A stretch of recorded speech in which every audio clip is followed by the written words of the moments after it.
Here's a sobering statistic. 98% of men say they always reach orgasm when they have sex. Women, on the other hand, are evenly distributed between always and never. WTF. It baffles me that in an age when women are fighting for and achieving equality in all fields, that we would let ourselves off when it comes to getting off. To break down what's going on here, please welcome Dr. Carol Queen, staff sexologist and company historian at Good Vibrations, the SF-based women-founded sex shop. Dr. Queen is the lead author on the Sex and Pleasure book, Good Vibrations Guide to Great Sex for Everyone. Dr. Queen is a renowned cultural sexologist and speaker who has addressed audiences around the world. She also co-founded the Center for Sex and Culture in SF. So we are in very capable hands here. Dr. Queen, thank you so much for being here. I'm really delighted to be with you. What a wonderful topic and a good amount of time to really dig into it. Let's start with why we don't talk about it enough. Why is female sexuality so underrepresented? Well, I think it has something to do with sexuality and something to do with gender, right? And our gender assumptions, our gender biases in the culture, because we're talking about Western culture, but other cultures have various ways in which this is comparable or different in some contexts. But even just talking about the U.S. for a minute, or Western culture, there's a real repression. We think of this as a very sexual culture lately. It certainly is not. No, there's a lot of sex sells. There's a lot of sexualizing to get attention, but there's not good sex education. No. And there's not a high degree of comfort overall among people of every gender, but certainly among women, about their sexual options. A lot of women don't know much about sexual anatomy, arousal, physiology, the things that they would need to know to answer a caring partner's question, what do you like the best? How can I please you the most? Many women don't know the answers. So that's gender bias as much as it is having to do with sexuality. No, I agree. And I think that every one of us, whether you're a straight or a gay woman, you can probably identify a penis and know the difference between foreskin and testicles and the high level anatomy. But I don't think women know the difference between a clitoris and a G-spot and whatever else is down there. So why don't we go there? What is down there? Well, I should have brought my vulva puppet to show you all, but the people that are watching are only one vulva diagram away on their smartphones. Can we give away a vulva puppet on this show? That would be my dream. What a wonderful idea that is. So plus, they're great to talk with when you're trying to explain and describe something. You can have the vulva talk and you could point at the parts. So the first thing that people don't understand very much is that men and women are not opposites in that I've heard sort of crude plug and socket language about genitals and there are parts that in wonderful lucky contexts fit together very, very nicely. Like a jigsaw puzzle. Right? Yeah. Something like that. But every bit on a so-called female, a woman who was born, a cis woman who is still living the gender identity she was assigned at birth, or cis male, he who is living the gender identity that he was assigned at birth, as well as everybody else with any genitals at all. It all comes from the same material in utero, and then it develops based on hormones and other things. And so we think of not being able to understand the other's parts because they're opposite from ours. How could we know? How could we possibly imagine? Well, the neurology is almost the same in both or all. And so the clit and the head of the penis, comparable. The science word is homologous. The G-spot, so-called, whose real scientific name is the prostata femina, therefore, prostate. Yeah. All the prostata femina for those people who like, the Latin. How do you use that when you're in bed? Like, baby, find my prostata. It doesn't roll off. Doesn't exactly roll off the tongue. Well, literally, some fellows are starting to use the term P-spot for their prostate to rhyme with G-spot, and I suppose that in the world of pop culture information. That's just If you need things that match. absolutely Whatever appropriate. makes it easier for you. So every bit of those parts has a comparable part. And that's the first thing to think of, because when women and men, either together or separately, think about female sexuality and pleasure, they frequently think of the primary sex organ as being the vagina.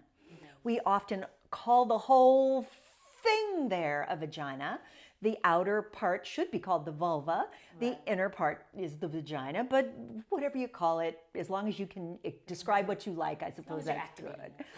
And the vagina has a different set of nerve endings than the clit. The clit has nerve endings, again, that are very comparable to the head of the penis, like pressure, stroking, licking, various kind of vibration. Both parts like vibration. And inside the vagina, pressure, motion, and fullness are what one feels. So vibrators in there may or may not do any good. Some people try to do oral with a long tongue that may or may not do any good. Also, many people's tongues are not that long. It's just the way that we're built. No, it's if you're dating a crocodile. Which happens. Which I suppose does happen. Definitely had a boyfriend or two with scales. I would imagine that would make the kind of myth that would allow us to go way deeper into these ideas. But so basically, if a woman wants to explore orgasm and high levels of arousal, ignoring the clit is a poor idea, because that is the likeliest source for her of what we call arousal, and arousal is necessary for orgasm. So it's not that many women don't like vaginal insertion of whatever kind, the sex toy, the penis, the finger, the whatever you have around the house, then you must get it out at that particular time. But the likelihood that ignoring the clitoris and only focusing on the vagina will be the right way to stimulate most women, not true. And which, by the way, this is a myth that then's perpetuated by men and women. And I would put the onus more on women, because if you don't know it, you cannot explain that to anybody. Now, there was a time when arousal was linked to the distance between. Is that all? That's right. The clitoris and the opening of the vagina. So if you're thinking of vaginal sex as the primary way that you're going to have any sex at all, how far away the clitoris, how many miles it is, as my colleague Andy likes to say, how many city blocks between your landmarks, very charming, is probably a pretty good question to ask oneself. But if you include the clitoris in all of the other play, then that becomes a much less important metric. And I want to issue the porn star challenge that everyone who ever has sex on film, or the exhibitionist challenge, shows their partner what they like at home with the lights on. Touch their clitoris during intercourse. At least some of the time. A, it's fun to do. B, it works great for heightening arousal and getting to orgasm. This idea that the motion of two body parts together is supposed to be the only natural way to do things. There's no guidebook. There's no guidebook that suggests that it's the only natural way to do things. Natural is what we find that we can do, that we like to do, so we repeat it. That's what's natural socioculturally and sexologically. So that's what I would recommend everyone at least try. And also that means that the fellows with the penises, or the people of any gender identity with the penises, don't have to be the only people who try to do the clitoral touching while because you have to concentrate to do that. No, it's a lot of pressure. Again, particularly if you're not being guided. And it's not kind to men or any partners of women to have them be the repository of the knowledge, and the woman being the one who is ignorant but awakened by their knowledge. I suppose that's a fantastic fantasy, and once in a while in real life that kind of relationship happens and works. But mainly, wouldn't it be great if we all knew our own preferences, could articulate them without shame, with comfort, maybe in a sexy tone of voice, and then we could get on with it. Yeah, literally. Yeah. But also I think that people don't, especially for women, self-touching and self-pleasure is just not something that's encouraged. It's not something that, not that kids are taught, but when girls You know, I went to a convent school in India, and the only thing, if you ask me, what do you remember from sex education? I remember one snotty-nosed kid being like, we want someone with experience to the nun. And that's just aside. Because she had no idea what experience was either. It was probably like an older sibling told her that. But the other thing that I remember is masturbation is a sin. And I was 15, and then I got on with my life, and I went to an all-women's college where, as part of friendship, as like, you know what, here's what I'm going to give you as a gift. One of my friends taught me how to masturbate. And she is now in my will. Or at least she would be, if I were that organized.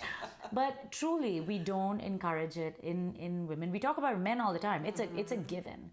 But if I ask 10 of my male friends if their wife masturbates and how often, guaranteed at least 7 of them will freeze up. Is that your experience as well? I would not be surprised if that were a pretty common statistic, although I haven't done that particular research myself. And yet, it's true that, say, when we're selling people things on the floor, at sales floor, at Good Vibrations, you know, we've got shops as well as the online place, and so people sometimes come to the store so that they can look at the array, compare and contrast, and people come in to buy their partner's gifts. Right before Valentine's Day, I guarantee you there will be a herd of men who walk in and they want to find the best thing to buy for their wife or their girlfriend, and they will have to hear that we don't know for sure what the best thing is for her, because she might be different in her responses. She might like light vibration or strong. He might think she wants a dildo that's a little bigger than his penis. A somewhat confident man will often think that size matters, and maybe he should size her up once, and that's not what most women say is the most important thing to them. Certainly there are women who have size preferences, and men would be surprised that some women's preferences are smaller. Yeah, I think it's about rather than bigger. Right? It is really true. It's coming back to it's the jigsaw about puzzle. It is about. And it's also about, if your primary understanding of arousal is that something goes into the vagina, what would matter would be not the size of the item maybe so much as how ready and aroused that vagina might be, because vaginas are pretty flexible organs. I mean, we do produce children. Babies, little toys, big toys, little penises, big penises, 1, 2, 3, 4 Everything's fingers, going in there. you know, and different people will have strongly different preferences for that sort of thing, including no children coming out of there, thank you very much. But even in that context, even if the person is with a partner with a small penis or has a little sex toy or one finger or whatever, it still matters how aroused someone is, because sensation inside the vagina can be wonderful and erotic, but it isn't automatically. And it doesn't, I mean, we talk about arousal, we're now bringing in things like foreplay. Yeah. Right? Which is, I think, a non-existent word. I mean, certainly after you get comfortable in a relationship, or even before that, I don't know. Sadly, I have many friends who've been married, generally happily married, who, you know, are done with sex in 2.5 minutes and who don't come. Yeah. That's actually what kills me, is how do you think that, and not to say that orgasm is the, you know, it's the goal of every time you have sex or intimacy or intercourse or anything like that. But how is it not? How do you think it's okay? How does your partner think it's okay to walk out and, you know, hop into the shower and singing, you know, la la la la long, whatever you got going on in your head at that point? How is that okay? You know, I think orgasm is only overwhelmingly important to sex if you've got a partner who doesn't care if you ever have one, right? I mean, maybe that's even overstating the matter, but it's true that someone who has never had an orgasm can find things that they like perfectly well about sex. Right. You know, as long as they're not having bad sex. For how long though? Well, you know, intimacy, closeness, body touch, those things matter to people. Doesn't but that it's pent up energy have to go somewhere? If they're getting aroused enough for the energy to get pent up, sure. So that, I mean, in that kind of a context, a short time frame from initiation to finish might be a gift to a woman who is not getting very aroused, right? I mean, I'm not recommending that to anyone. I'm just saying, because arousal is so key both to pleasure and to orgasm. So if someone doesn't know what arousal might look like for herself, that's an issue, and it would be great for her to try to find out at some point. And if she doesn't have a partner who thinks that would be a good thing to know more about, I don't having a conversation. I don't favor that sort of thing. Yeah, So, well, but maybe start with watching this episode, and maybe you'll stir something. but the term for foreplay, or as I like to call it, foreplay, because foreplay implies that we are setting it up to get you going to do something that's maybe more important, depending on how you vote. And plenty of people actually do what we call foreplay as their sex acts. That's it. No intercourse. No intercourse, no penetration. Even some heterosexual couples have decided that they can achieve more pleasure and intimacy. They can go into fantasy role play if they want to. Sometimes they add BDSM. There's many ways to get aroused and interested and use the sexual energy for fun and pleasure and connection. Without actual intercourse. And is there an orgasm at the end of it? And often there's an orgasm or more than one orgasm, because if someone is primarily doing manual stimulation, stroking, rubbing, touching, if someone is primarily doing oral play, someone has some sex toys by the side of the bed and they reach into the basket and see what they get, play with that, then those are all probably more likely for most people to result in good orgasms than intercourse without very much foreplay. Because intercourse without very much foreplay runs the risk of not allowing someone to reach their arousal level that makes intercourse fabulous, because it can be fabulous if one is aroused, or that makes it comfortable enough to want to continue to do it or to want to do it again soon. So let's talk about the evolution of the female orgasm. And just to be controversial here, we know that it has no bearing on the reproductive system. So you don't need to orgasm. Women don't need to orgasm to make babies. So off with its head. But clearly it's around, and it's been around for a long time. So is there an evolutionary purpose? Why do women need orgasms? Well, there's not 100% agreement that the orgasm serves no purpose at all. There's a group of researchers and theorists who think that once an orgasm happens, there's a sort of a post-orgasmic state in which the cervix drops down into semen, and that the orgasm itself might have been a part of taking in semen. Now I don't know that anyone's proved or disproved that, but evolutionarily I can think of a good reason for orgasm to be significant for women, and that's that orgasm helps women bond with their partners. It's an oxytocin generating and other happy hormone generating experience. It allows for a sense that what was a good experience once might be a good experience again. Yeah, and I also think that there's a mental health component. I mean, it's not, back in the day when a woman came in with hysteria or dementia, they would stimulate her to orgasm. And I personally will go cross-eyed after a few days. So I think that makes perfect sense. Yeah. I think one of the things I noticed long ago is that because in, say, a U.S. context, so many people have had, and women have had, sort of a religious upbringing that delegitimizes their own pleasure, and certainly in a sexual context. That sometimes when you look at a sort of nouveau spirituality, an alt spirituality, you can get to sexual comfort more easily through that. I mean, your heritage in India, when you look at Marin County people doing workshops and doing yoga and tantric sex, perhaps you think, How about that? Isn't that an interesting Well, I thing mean, to India see? is such an interesting and it's such a controversial place because we wrote the fucking Kama Sutra. Yeah. And yet, you know, there's still parts of the country where a woman is slut shamed, is woman shamed. It's not even slut shamed for exposing her any part of her body or any part of her sexuality. Yet, you look at Bollywood, where actresses are routinely scantily clad and provocative and titillating, and it's very much part of the culture. And you take it even to places like urban cities that I grew up in. Again, talking about these women who are in very progressive families where women will be like, "What's an orgasm?"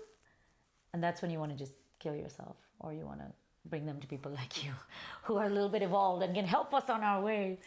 Or you want to start a show that will bring these ideas into the lives of people for whom, you could easily say, and there's a U.S. version of what you just described too, of course.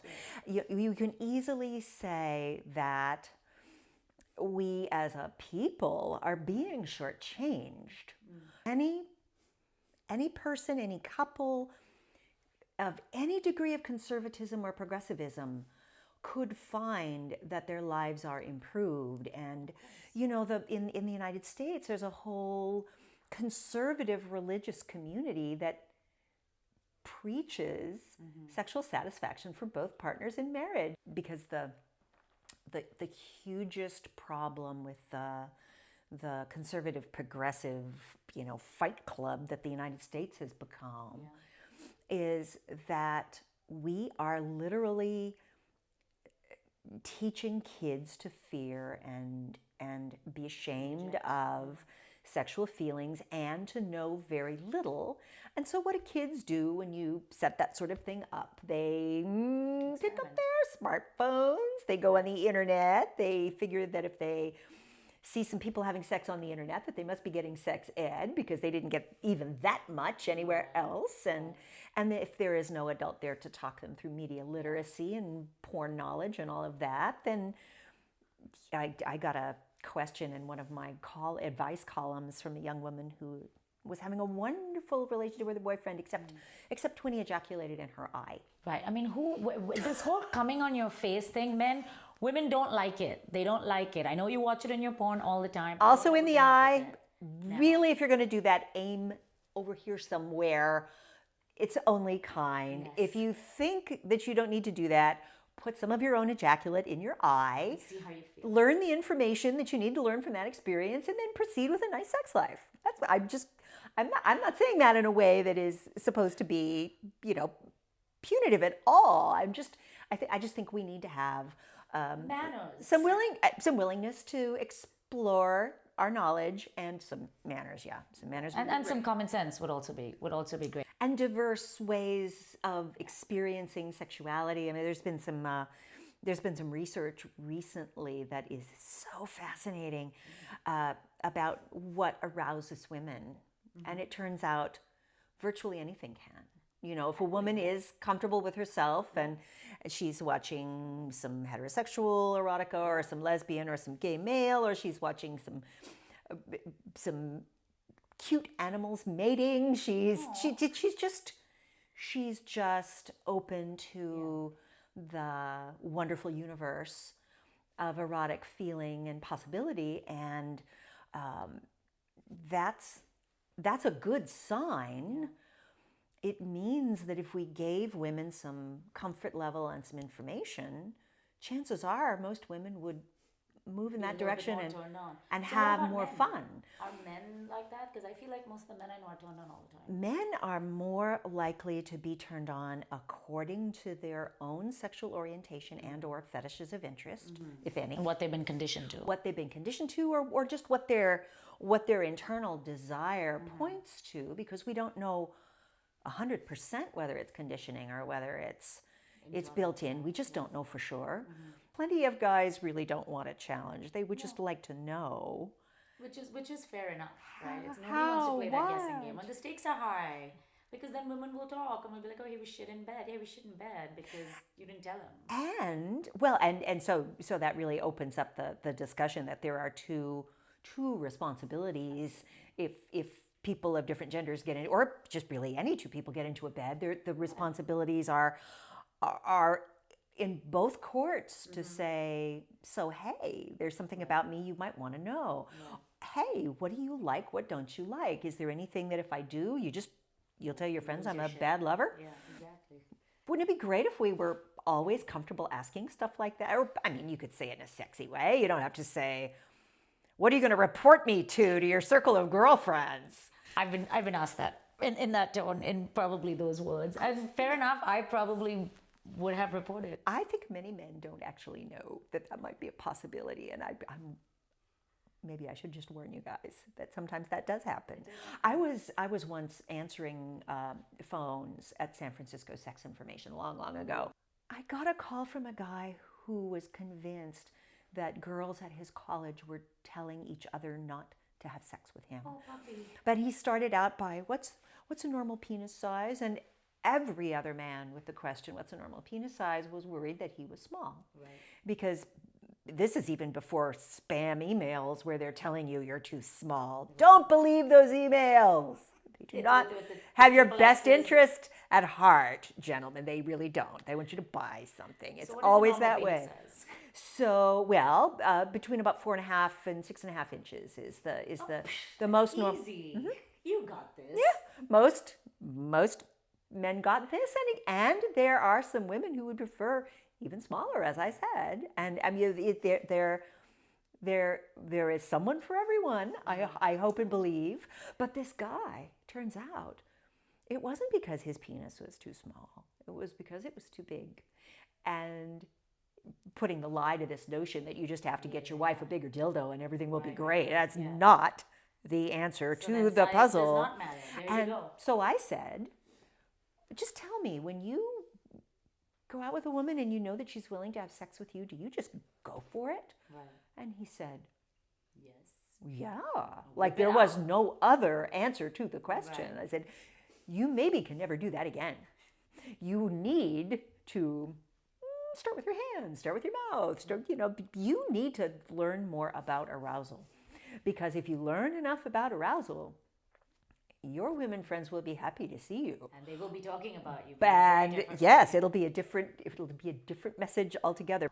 And also with dating, I think what people do is it's either the one night stands, because if you're going to invest time into somebody, then it better be for a long-term marital goal. So then you're dealing with the one night stands. You're dealing with the, if I'm going to keep going at it, you may as well put a ring on it, and then you've got the long-term marriages. And across the board, that conversation. And again, I'm gonna go out a limb here, and I say that women are getting the raw end of the stick because, and again, putting the onus back on them. They are not owning their own sexuality, and they are not asking. I've not come across a man who has not told me where to put my hands in my mouth. However, right, not the same with the women. No, I think that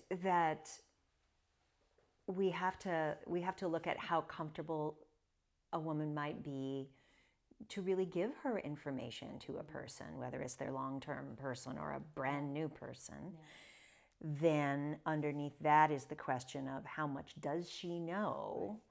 Right. If you've got a Tinder swiper, orgasm faker, I mean, I understand that's another dubious gift that sometimes I think women give each other, right? That helping each other know that you can do that to get out of a not as comfortable sexual situation, or to make yourself look and feel sexier. And you can and not feel bad, or make the partner not feel you bad. can fake it till you make it if you know enough about what you like and what arouses you. But if people are letting themselves stop in the middle of an arousal cycle and just acting the part of sexual pleasure, I maybe they should go join an improv troupe, because maybe they really desire to do that. But I would love it if all of the orgasm fakers would understand that their training their partner to do the exact thing that they don't respond well enough to. You know, It's a very sad. I don't want to be, acting as though it's a hoot when for individual people who have never gotten comfortable, I mean, that's not the right place to come from. I think what I want to add to that though is you can get more comfortable. Every woman I know who's out in the world of sexual comfort now has been on some level of a journey. Some has been a short one, some has been a very long and painful one. And I would say that it's always worth it. It's not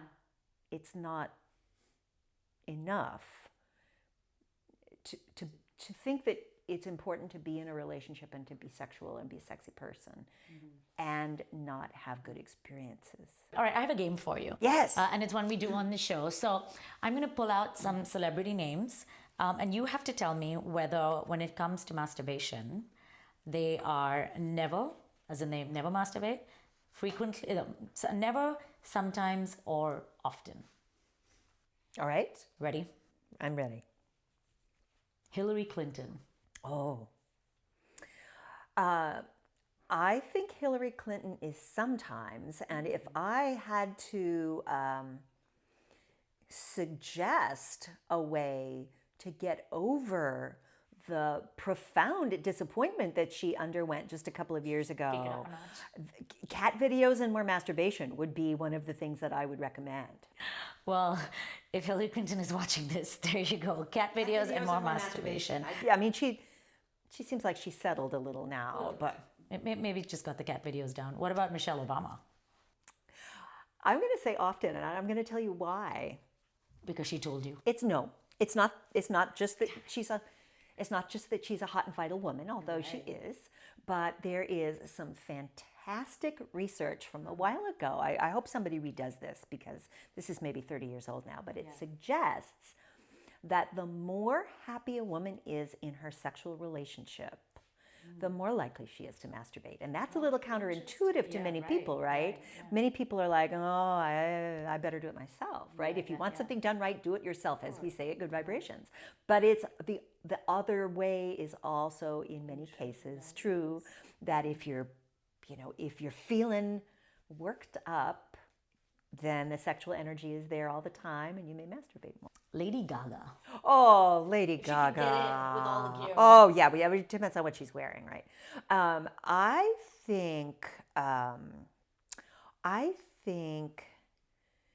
want to think frequently, but I also know that she's been having a chronic pain condition lately. So maybe it's only sometimes for her, but that for some people find that masturbation and orgasm can actually be a pain palliative. So I hope it's frequently.